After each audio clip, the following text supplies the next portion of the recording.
అందమైన చర్మ సౌందర్యం మీ సొంతం. Second aqua radiance deep cleansing gel.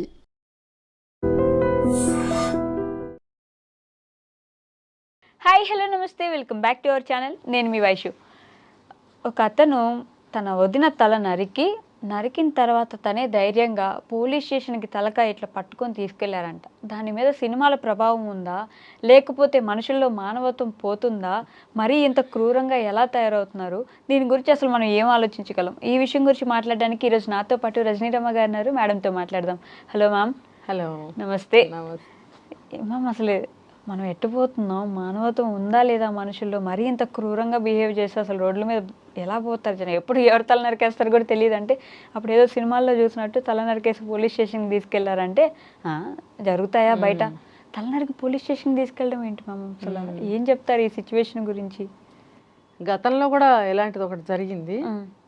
అసలు ఇలా ఎందుకు జరుగుతున్నాయి అంటే వీళ్ళకి ఎమోషన్స్ని కంట్రోల్ చేసుకోలేకపోవటము, ఎమోషన్స్ ఓవర్ అవ్వడము, తర్వాత ఎక్స్పెక్టేషన్స్ రీచ్ అవ్వకపోవడం, రైట్, కొంచెం అంత ఏదన్నా వస్తే సహించలేకపోవడం, మన అనేటువంటి అభిమానం లేకపోవడం, ఓకే, అయ్యో అనేటువంటి జాలి లేకపోవడం, అరే పక్క మనిషి కదా అన్న మానవత్వం లేకపోవడం, నా కక్ష తీరితే చాలు, నేను నీ వల్ల కొంచెం హర్ట్ అయ్యాను, నీ వల్ల నేను 10 రూపాయలు నష్టపోయాను, నీ వల్ల నేను ఇవాళ భోజనం చేయలేకపోయాను, నీ వల్ల నేను అక్కడికి వెళ్ళడం లేట్ అయిపోయింది, ఇవి రీజన్స్ ఇలాంటివే ఉంటాయి. రైట్, ఈ రీజనింగ్స్ వల్ల అక్కడ వరకు వెళ్ళిపోతున్నారు. ఎందుకు అని అంటే ఎమోషన్స్ కంట్రోల్ చేసుకోలేక ఎమోషన్స్ బాగా ఎక్కువైపోయినాయి. అమ్మ బాబోయ్, అలా తల నరికేస్తారా? అదే చెప్పేది. అతనికి ఏదన్నా కోపం వస్తే తీర్చేసుకోవాలి, ఇంకేం కనపడదు. అసలు అది సహించాల్సిన అవసరం నాకేంటి? ఓకే, ఇప్పుడు ఆ వదిన అయితే గొడవలు అవుతున్నాయి. ఎందుకు అవుతున్నాయి మనకి కథ ఏమీ తెలియదు. గొడవ అయితే మాత్రం వదిన అన్నప్పుడు సొంత అన్నయ్యో కజినో ఎవరో, అతని భార్య అయినప్పుడు మరి గొడవ అయినప్పుడు గొడవగానే చూసుకోవాలి, దాన్ని పరిష్కరించుకోవాలి, పెద్దలతో పోనీ ఏమన్నా చెప్పి బుద్ధి చెప్పించుకోవాలి, లేకపోతే మాట్లాడటం మానేయాలి, లేకపోతే ఇల్లు ఖాళీ చేసి అక్కడి నుంచి వెళ్ళిపోవాలి, ఇంకా వీలైతే ఉద్యోగం మార్చుకొని పక్క గ్రామానికో ఏటో పోవాలి. కరెక్ట్. అంతేగాని ఈ రకంగా మృగాలు అడవిలో జంతువులు వేటాడి ఇంకో జంతువుని అలాగే కదా తీసుకెళ్ళిపోతాయి. కరెక్ట్. అంటే మృగాల్లాగా ప్రవర్తిస్తున్నారు. ఇంకొకటి, ఆడవాళ్ళు కూడా అలాగే బిహేవ్ చేస్తున్నారు. రైట్, ఎదుట వ్యక్తిని రెచ్చగొట్టే విధంగా ప్రవర్తిస్తున్నారు, మాటలతో కానీ చేతలతో కానీ. కరెక్ట్. ఎవరు తగ్గరు. రెచ్చగొట్టడం వల్ల రెచ్చిపోతారు. రెచ్చిపోవడం వల్ల ఏమవుతుంది, వాళ్ళు దేన్ని ఇంకా కంట్రోల్ చేసుకునే స్థితిలో ఉండరు. అయ్యింది గొడవ, చాలాసార్లు అయిందని చెప్తున్నారు. వెస్ట్ బెంగాల్లో జరిగింది. ఓకే, అతని పేరు ఏంటో భీమా ఏదో చెప్తున్నారు. మరి వెస్ట్ బెంగాల్లో అంటే నిరంతరం చేపలతో కట్ చేసి ఆ కత్తులు ఉంటాయి వాళ్ళ దగ్గర. ఇంకా చేతిలో పని అన్నమాట, తినడం, ఇలాంటి పనులు చేయడం. పనే ఉంది. ఇంకా ఆ కేటగిరీ మనుషులు చూస్తే కూడా అదే అనిపించింది నాకు. ఇప్పుడు ఏదైనా గొడవ ఉందనుకో, వీళ్ళు అంటుందని వాళ్ళ అన్నయ్యతో చెప్పచ్చు కదా, లేకపోతే ఇంట్లో వాళ్ళమ్మ పెద్దలు ఉంటారు వాళ్ళకి చెప్పచ్చు కదా. ఎందుకు ఇద్దరికి గొడవ జరగాల్సి వచ్చింది? ఏదైనా అక్రమ సంబంధం ఉంటుంది వాళ్ళకి. అంటే ఉందో లేదో మనకు తెలీదు. అంత డీప్గా వెళ్ళిపోయి చంపేసేంత వరకు వెళ్ళారు అని అంటే అంత డీప్ కనెక్షన్స్ ఏవో ఉన్నాయి. ఏముంటాయి ఆ కేటగిరీ మనుషులకి? లక్షల్లో కోట్లలో ఏమైనా అప్పులు ఇచ్చి పుచ్చుకున్నారా? ఆస్తిపాస్తులు ఏమన్నా రాసి పుచ్చుకున్నారా? దేనికి వస్తున్నాయి మీకు? అంత ఎక్కువ శాతం వచ్చే గొడవలు ఈ అక్రమ సంబంధాల దగ్గరే వస్తున్నాయి.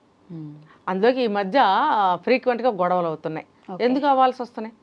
ఇప్పుడు అవతల వ్యక్తి అయినా, ఆడ మనిషి అయినా సరే, ఇలా మాకు గొడవలు జరుగుతున్నాయి కాబట్టి మనం దూరంగా ఉండటం మంచిది, అంటే గొడవలకి దూరంగా ఉండటం మంచిది, లేదా వాళ్ళ హస్బెండ్తో చెప్పాలి తను వచ్చి గొడవ చేస్తున్నాడు, లేకపోతే పెద్ద మనుషుల్ని పిలుచుకొచ్చి పంచాయతీలు పెట్టుకొని సాల్వ్ చేసుకోవాలి ఆ ప్రాబ్లమ్ని. అంతేగాని ఆవిడ కూడా రెచ్చగొట్టి ఉంటుంది. రెచ్చగొట్టకపోతే ఎవరు హత్య వరకు వెళ్ళరు. కరెక్ట్. మరీ పాత పగలుంటే మాటేసి చంపడం అనేది అది వేరే విషయం. అది ఇలా తరచుగా గొడవలు జరుగుతున్నాయని అన్నారు కాబట్టి ఎవరు రెచ్చగొట్టారు. అవును, రెచ్చగొట్టడం వల్ల హత్య వరకు వెళ్ళింది. హత్య చేసి పోలీస్ స్టేషన్ తలబెట్టుకుని, అంటే అంత పగ. మళ్ళీ ఏంటి, నాకు ఎటు ఉరి శిక్షో జైలు శిక్షో తప్పదు, పారిపోతే ఎటు పట్టుకుంటారు. వీడు కొంచెం 2 ఆకులు ఎక్కువ చదివాడు అనమాట, కొంచెం తెలివిగలవాడు. అందరూ ఏం చేస్తున్నారు, పరారైపోతున్నారు. కరెక్ట్. లేకపోతే అదేంటంటారు ఎక్కడో అదృశ్యమైపోయాడు, ఎక్కడో దాక్కున్నాడు అని అంటారు కదా, అలాంటివి చేయకుండా ఓకే. ఎటు నేను ఎక్కడ దాక్కున్నా నన్ను పట్టుకుంటారు, తీసుకొచ్చి అరెస్ట్ చేస్తారు. ఓకే. అనవసరమైన ఇంట్రాగేషన్, అనవసరమైన 3rd డిగ్రీలు, ఇవన్నీ నాకెందుకు, శుభ్రంగా నేను చేసేసానని అక్కడ పెట్టేస్తే అయిపోయా అని చెప్పేసి చంపేసి నేను కూడా చచ్చిపోతే ఎట్లా నాకు జైల్లో అంటే అనాయాస సునాయాస మరణం కావాలి వీడికి, కష్టపడకుండా చనిపోయే మార్గం కావాలి వీడికి. అందుకు చంపేశారంటారా? ఆహా, చంపాడు ఎటు, పారిపోయిన తర్వాత పట్టుబడితే జరిగేది ఏంటి, హింస. ఆ హింస లేకుండా తీసుకెళ్ళిపోతే శుభ్రంగా అందులో పెడతారు, తర్వాత ఏదో జైలు శిక్ష ఏదో వేసేస్తారు, ఎందుకంటే సాక్ష్యంతో పాటు వెళ్ళాడు కదా. కరెక్ట్. మరి అసలు ఆ ఊర్లో నుంచి అదేదో కోడినో లేకపోతే కుందేలు పిల్లనో పట్టుకున్నట్టు పట్టుకుని అలా వెళ్తున్నాడు, మనకి ఎంత బ్లర్ చేసి చూపించినా అది క్లియర్గా తెలుస్తుంది. అక్కడ మనుషులు భయపడిపోలేదా? అదేంటిది, సమాజంలో సభ్య సమాజం అంటారు, ఇది ఎలా నువ్వు మనుషుల మధ్యలోంచి ఇలాగ మృగంలాగా అది పట్టుకుని వెళ్ళటానికి, అసలు అది సమాజానికి వ్యతిరేకమైనటువంటి, చట్టానికి వ్యతిరేకమైనటువంటి పని అది. అసలు నరుకుతుంటే అయినా చుట్టుపక్కల వాళ్ళు ఎవరు గమనించలేదా, పట్టించుకోలేదా? అరుస్తుంది కదా. ఫస్ట్ ఆఫ్ ఆల్ నోళ్ళు పడిపోతాయి భయంతో, తర్వాత కాళ్ళు చేతులు ఆడవు. ఎవరో కొంచెం గబుక్కుని తేరుకుని ఏదో అవి తీశారు వీడియోలు.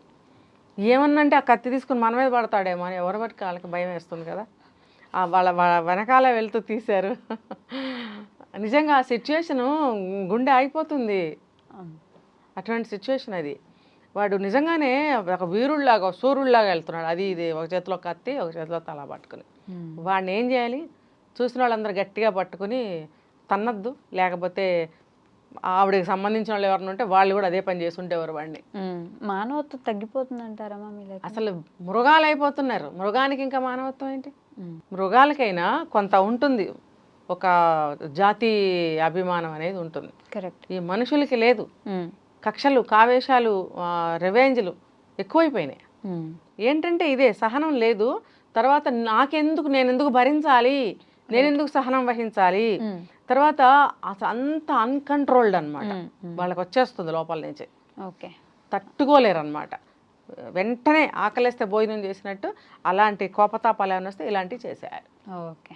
అది అందుకని ఇలాంటి మృగాల్ని అసలు ఇప్పుడు ఎలా అయినా వాడిని బంధిస్తారు, అంతేనా వాడికి శిక్ష? అసలు అటువంటి పనులు చేసిన వాళ్ళకి కఠినమైనటువంటి శిక్షలు ఉండాలి. మిగతా వాళ్ళు మళ్ళీ భయపడేటట్టు. కరెక్ట్.